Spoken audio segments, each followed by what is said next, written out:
మీద ఉన్న వేదిక దిగువన ఉన్న పెద్దలందరికీ, సాహిత్యమూర్తులకు, సాహితీవేత్తలకు, బంధుమిత్రులకు అందరికీ నమస్కారం. మిత్రులారా, కాదు లేదో కొద్దిగా కానీ మాత్రం నాకు అది విషయం. అయితే ఆత్మీయ అతిథి కాబట్టి కేవలం నా మీద ఉన్న ప్రేమతోటి, ఉద్యమ సాహచర్యంతో, స్నేహంతో అయితే కొత్తగా కవి నుంచి కథకుడు అయ్యాడు కాబట్టి ఆనందించాలి. నేను కూడదని ఆలోచన మొదలైంది నాకు. ఎందుకు అంటే పెద్దలంతా మాట్లాడుతున్నప్పుడు విన్నాను, ఇక్కడికి వస్తున్నప్పుడు కథ గురించి కాస్త చూస్తే నాకు అర్థమయ్యేంటంటే కథ ఎప్పుడు మొదలైంది అని తీసుకుంటే మనిషికి ఊహ మొదలైనప్పుడు కథ మొదలైంది. ఊహ ఎప్పుడు మొదలైంది ఎవరైనా చెప్పగలుగుతాం మనం? తెలుగు కథ ఇప్పుడే వచ్చింది, అప్పుడే వచ్చింది, ఇవన్నీ ప్రింట్ అయిన పుస్తకాల సంగతి. కానీ ఊహ ఉన్న ప్రతివాడు ఒక కథకుడే. నాకు తెలిసి మీరంతా కూడా కథకులే. ఇక్కడ నుంచి వెళ్ళిపోయిన తర్వాత ఇక్కడ ఏం జరిగింది అంటే హాయిగా పేపర్ తీసుకొని మొదలైన దగ్గర నుంచి, తిన్న సమోసా బాగుందో లేదో దగ్గర నుంచి, ఎంతమంది ఆడవాళ్ళు వచ్చారు, ఎంతమంది మగవాళ్ళు వచ్చారు, ఎవడెట్ట మాట్లాడాడు, ఎవడికి తీసి గొంతుగా, ఎవడికి గంభీరమైన గొంతుగా, ఎవడు మోటుగా ఉన్నాడు, అన్నీ చక్కగా అందరూ వివరించి రాయగలుగుతారు. ఒక సంఘటన, ఒక కాలంలో జరిగినటువంటి ఒక విషయాన్ని రికార్డ్ చేయగలుగుతారు. ఆ రికార్డ్ చేసేది కాస్త అందంగా చేయటం, కాస్త దాని నుంచి ఏదైనా నేర్చుకోవాలనే తపన ఉండేలాగా ఒక ఆర్గ్యుమెంట్ బిల్డప్ చేయటం, ఇట్లాంటివన్నీ చేసినప్పుడు అది గొప్ప కథ, మంచి కథగా తీర్చిదిద్దబడుతుంది. వాళ్ళు కథకులుగా రాణిస్తారు, అది వేరే విషయం. నిజానికి నేను ఇప్పటి వరకు చదివిన కథల్లో తక్కువనే చదివాను. బాగున్నవి అనుకున్న కథలు, ఆ కథల్లో జీవితాలని ఏవి బాగలే. ఒక్క కథలో జీవితం కూడా బాగలేని కథలన్నీ బాగున్నాయి అనే కథలుగా ప్రచారం అవుతుంది. అట్లాంటప్పుడు ఆనందాచార్య రాసిన 14 కథలో ఏ జీవితం బాగలే. ఈ బాగలేని జీవితాల గురించి ఇంత అద్భుతంగా రాసిన ఈ కథలన్నీ కూడా నేను గొప్ప కథకుడు, నేను సర్టిఫికేట్ చేయకపోయినా కానీ నేను వినడానికి ప్రకారం బాగున్నాయి ఈ కథలని అనుకోవచ్చు. ఇంకో విషయం ఏమంటే సినారే అంటాడు ఒక మాట, కవిత్వం అంటే ప్రేయస్ లాంటిది, కథ అంటే సాహధర్మచారి లాంటిది, భార్య లాంటిది అని. ప్రేయస్ అంటే అందని వ్యవహారంగా ఉంటుంది, భార్య అన్ని రకాలుగా అందుబాటులో ఉంటుంది, అర్థం అవుతుంది. సరే, భార్యలు అర్థం కాని వెధవులు కూడా చాలామంది ఉన్నారు, అది వేరే విషయం. కానీ అయితే బాగా అర్థమవుతుంది ఈ కథ అనేది దాని అర్థం. మరి ఈ కథలన్నీ నాకు కూడా అర్థమయ్యాయి. 14 కథలు కూడా నేను బాగా అధ్యయనం చేశాను. ఇందాక ఏనుగు నరసింహరావు గారు చెప్పినటువంటి చావుల గురించి నేను కూడా ఆలోచించాను. బహుశా మనవాడు ఏమైనా 60 ఏళ్ళు దాటే కాబట్టి ఈ ఆలోచన చేస్తానని ఆలోచన కూడా వచ్చింది నాకు. ఎందుకంటే నేను కూడా అదే 60 ఏళ్ళు దాటున్నాను కదా. మనిషి ఎప్పుడు ఏం రాశాడు నన్ను పరిశీలిస్తే వాళ్ళ చుట్టూ ఉన్న సాయిబుల కుటుంబాల గురించి రాశాడు, వెంకటాచార్య కుటుంబం గురించి రాశాడు. ఆయన గవర్నమెంట్ ఉద్యోగి కాబట్టి ఆ గవర్నమెంట్ ఉద్యోగి ఆనందరావు వ్యవహారం అవన్నీ రాసుకుంటూ వచ్చాడు.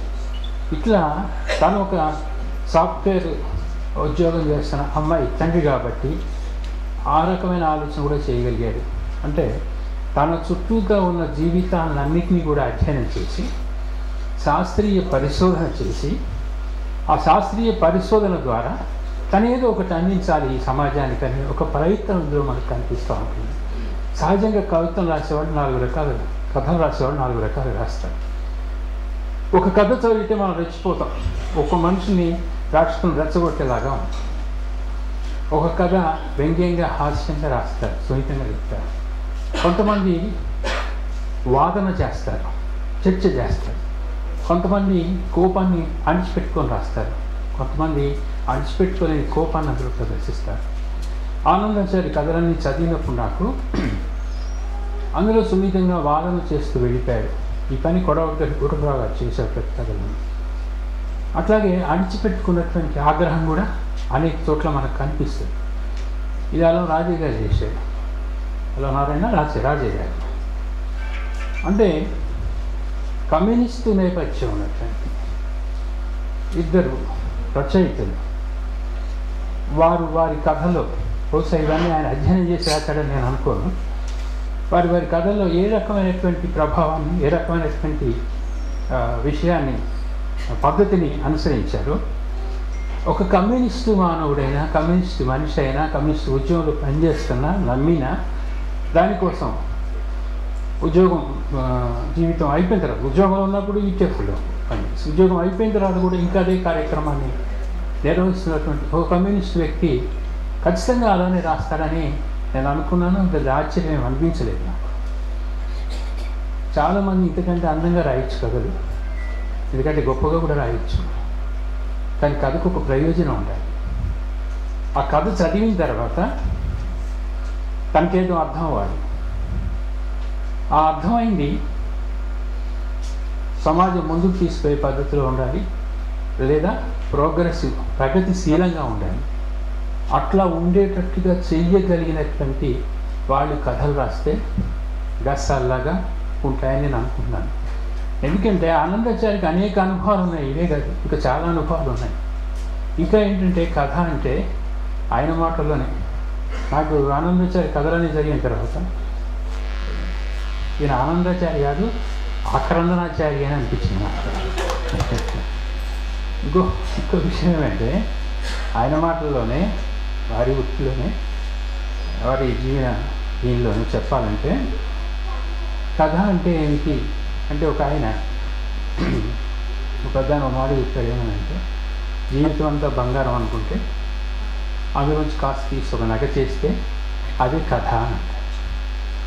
అంటే ఒక జీవితం మొత్తంలో నుంచి ఒక సంఘటనను, ఒక సందర్భాన్ని, కొంతకాలాన్ని పట్టుకొని దాని నుంచి దాని చుట్టూ దాని నుంచి ఏదో ఒక కొత్త ఆలోచనని చదివిన వాళ్ళలో ప్రేరేపించేలాగా, చైతన్యశీలంగా వాళ్ళు మార్చేలాగా చేసేటటువంటి ఒక అద్భుతమైనటువంటి కథకుడు ఇవాళ పుట్టాడు అని నేను అనుకుంటున్నాను. ఎందుకంటే గస్సాలతోనే పుట్టాడు, ఇవాళ మళ్ళీ ఇక్కడ పుట్టాడు.